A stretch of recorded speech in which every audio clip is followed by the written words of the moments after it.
Channel Muhammad Julimbran Nasution. Assalamualaikum warahmatullahi wabarakatuh. Salam sejahtera buat kita semua. Oke sahabat milenial, pada video kali ini saya akan coba memposting sebuah video yang saya ambil dari channel Ridwan Hanif Rahmadi Channel.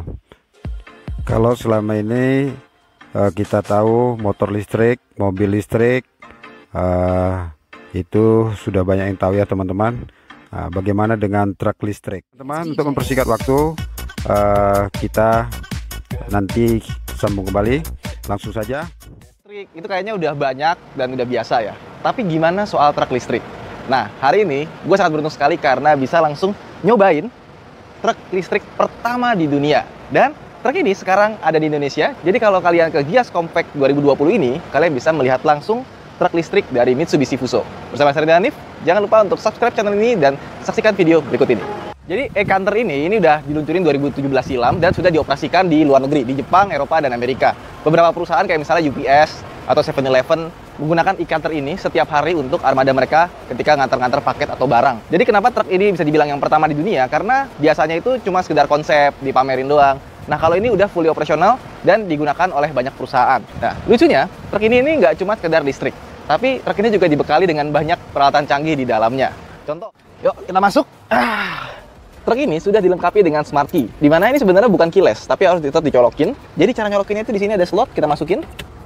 Nah, terus ada start stop engine buttonnya, di mana kalau kita pencet sekali, dia akan nyala instrumen segala macamnya. Tapi kalau kita mau starter, benar-benar starter, kita harus injek rem dulu dan tekan lebih dalam. Jadi ada tekan sekali sama truk ke dalam sampai ada tulisan ready. Kalau udah ready, ini kita masukin ke R atau D, itu bisa langsung jalan. Nah, ini ada sensor pintunya. Jadi kalau kunci dari dalam, kita buka pintu, dia akan berbunyi seperti ini. Terus head unitnya ini bukan cuma sekedar soal audio, seperti Bluetooth-nya, radio atau navigasi pun di sini juga ada. Di sini ada controller AC dan AC-nya sudah auto, bisa kita pencet bawah untuk setting autonya. Terus ini juga bisa ada heater jadi penghangat. Jadi kalau kita putar yang ke merah ini, dia akan jadi pemanas. Terus di sini ada tombol untuk hill hold control. Jadi kalau misalkan kita lagi nanjak, mau ditahan dulu, nggak langsung mundur gitu ya. Jadi ini fungsinya sama dengan hill start assist kalau di mobil-mobil zaman sekarang. Nah, di sini ada tempat penyimpanan cukup besar dan di sini ada cup holder 2 buah. Sip. Ini ada tempat penyimpanan lagi di sini ada lagi di bawah ya. Terus di sini juga ada. Nah, ada tempat penyimpanan di sini cukup luas buat taruh dokumen segala macam dan kita dapat armrest di bagian sini. Terus di sini kita juga dapat setir yang sudah teleskopik dan ada tilt steering ya. Nah, ini kalau udah nyala kayak gini ya. Dah, ini di jalan ya. Ini setirnya luar biasa enteng. Pakai satu jari pun bisa seperti ini tuh. Saking entengnya. Oke. Nah, di sebelah kanan sini ada lubang AC, ada tempat penyimpanan lagi mungkin buat naruh etol atau semacamnya, dan ada sebuah colokan USB. Sama di bagian sini untuk leveling lampu depannya, sama push start stop engine buttonnya. Terus di sini ada storage yang besar, di sini juga ada storage yang besar, dan ada sun visor di bagian sini. Sun visor juga gede dan besar ya. Dan lampu kabinnya ini bisa jadi lampu sorot ya, karena di sini kayak ada lensa cembungnya gitu buat ke sini ya. Nah, spion belakang ini untuk versi yang mobil box ini agak useless karena belakangnya ketutupan box. Oke, sekarang kita lihat keluar.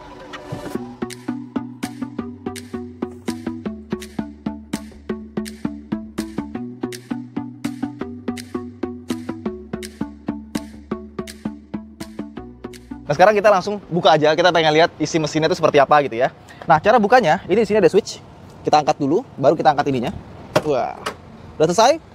Tinggal kita angkat dari sini, sama di sini ada switch juga, mesti kita tarik. Tarik, baru kita angkat. Wah. Sama di sini ada locknya, biar kita nggak kejepit. Jadi lebih aman ya.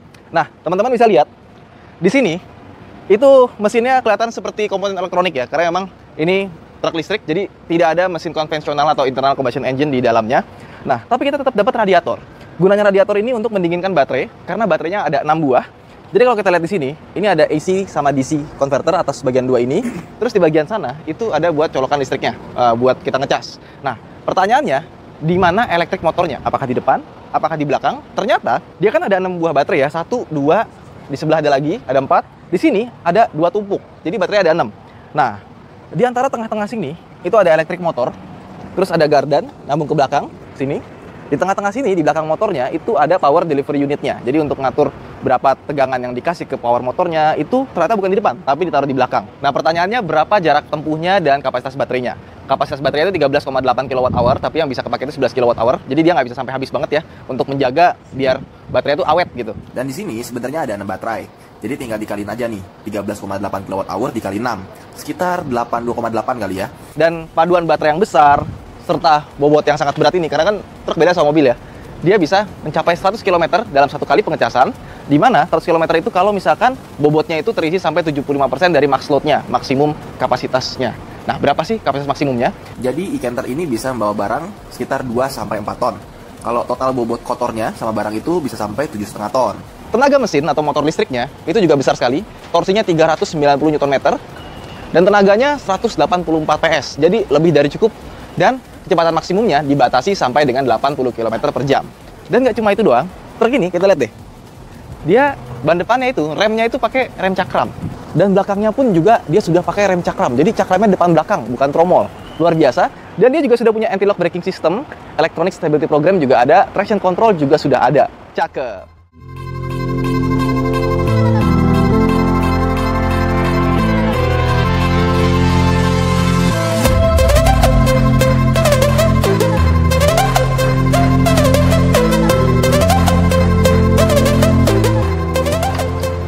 Oke, sekarang kita mau buka bagian belakangnya ya. Ini ada pengaitnya, jadi kalau misalkan mau dibuka biar nggak nutup, itu bisa dikaitin ke bagian situ tuh, di sini nih. Nah, kalau kita buka, pertama kita buka yang sebelah kiri dulu. Ini ada pencetan di sini, cekrek, buka. Nah, sudah dibuka, kita kaitkan pengaitnya di sini. Oke, sebelahnya juga kita buka.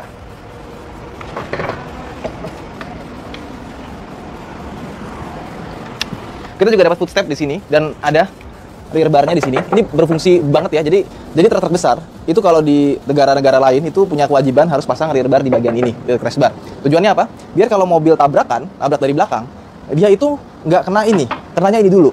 Soalnya crumple zone itu adanya kan di kap mesin. Kalau kap mesinnya lebih rendah dari bagian boxnya, nanti kenanya ke pilar A, bukan ke mesinnya. Akhirnya crumple zone nggak bekerja, malah jadi bahaya. Dan semoga di Indonesia semakin banyak truk-truk yang menggunakan crash rear bar seperti ini. Oke. Nah, ini kita masuk ke dalam ya. Ini lega banget. Kayaknya ini lebih lega dari kosan gua waktu gua kuliah ya. Sama di sini ada lampunya, tapi lampunya mati, harus dinyalain dari depan.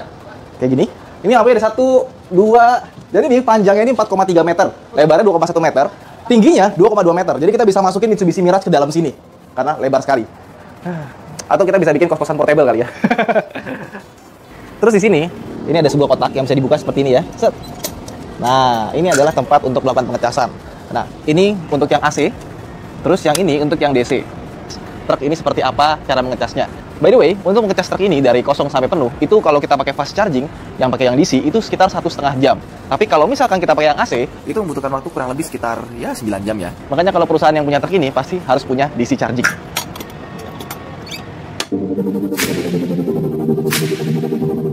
Nah, gimana cara menutup truk yang lagi terguling ini? Caranya gampang sebenarnya. Di sini ada tuas, kita masih tarik di sini. Tarik deh. Set. Sama sekali nggak pakai tenaga, cuma kita arahin doang. Habis itu tutup. Udah. Habis itu kita lock lagi di sini. Udah. Sudah. Sekarang kita jalan ke tempat pengecasan. Yuk.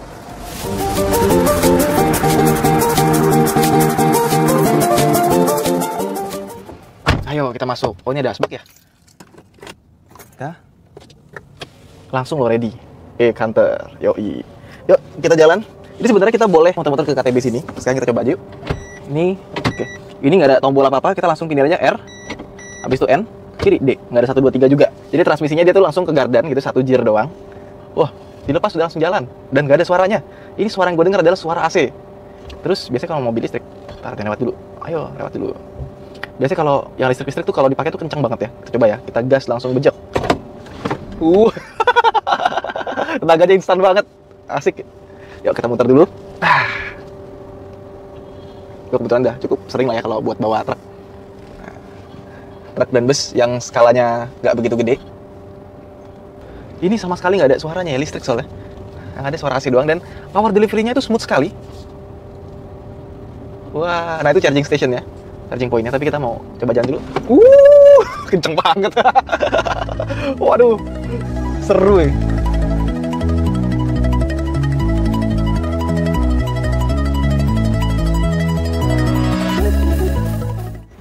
Berhenti dulu, Terus cara matiinnya ini ada dua cara. Kita pencet lagi atau kita langsung tarik aja kartunya. Kuncinya kita tarik aja, set. Langsung terlepas. Yuk. Oke. Nah, sekarang kita mau ngecas. Pertama kita buka dulu.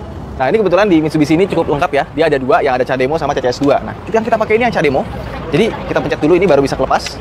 Nah, sekarang kita colok ke sini. Oke. Kita nggak perlu pencet apa-apa, karena nanti dia akan langsung nih. Tadi EV connected, preparing. Nanti dia akan langsung otomatis ngecas, communication.